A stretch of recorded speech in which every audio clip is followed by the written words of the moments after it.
चिकू.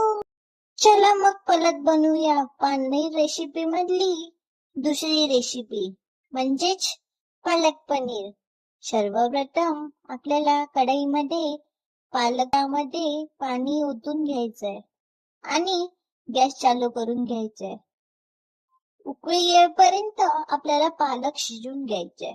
पालक एकदा शिजून घेतला की एक बाउल मध्ये 4-5 आईस क्यूब आणि थोडेसे पाणी थंड होईपर्यंत ठेवायचे, म्हणजे ते पालकला थंडी वाजेल.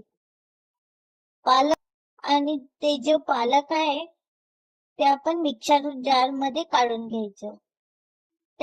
त्याच्यामध्ये आपल्याला 3-4 तिखटवाले मिरची टाकून मिक्सर मध्ये वाटून घ्यायचे. त्यानंतर आपल्याला पनीरचे क्यूब करायचे आणि त्याबरोबर थोडेसे तेल टाकून गोल्डन ब्राऊन झाले की आपल्याला एका प्लेट मध्ये काढून घ्यायचे. त्यानंतर कढईत थोडेसे तेल टाकायचं आणि जिरं मोहरीची फोडणी द्यायची.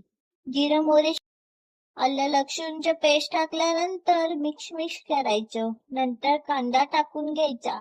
कांदा असा ब्राउनिश झाला की त्याला फ्राय करून घ्यायचं. टमाटर टाकून घ्यायचं. टमाटर असे नरम झालं की आपल्याला धनिया पावडर, लाल तिखट, गरम मसाला आणि हळद टाकून घ्यायचे. मग मिक्स करायचं. एकदा की मसाल्याने तेल सोडल्यावर त्यामध्ये आपल्याला ते वाटण केलेलं पालक टाकून घ्यायचे आणि मिक्स करून घ्यायचे. नंतर उकळी आली की पनीर ही टाकून घ्यायचं. मग मिठू टाकायचं आणि मिक्स करून घ्यायचं. मग 5-1 मिनिटं वेट करायचं आणि 2 चमचे मलाई टाकून घ्यायची, कारण की माझ्याकडे फ्रेश क्रीम नाहीये. मग मी मलाई टाकून घेतली. 2 मिनिटं मग झाकून घ्यायचं. मी झाकून घ्यायला विसरून गेलो होतो, पण तुम्ही झाकून घ्या. मग उघडून परत एकदा कसुरी मेथी टाकून घ्या.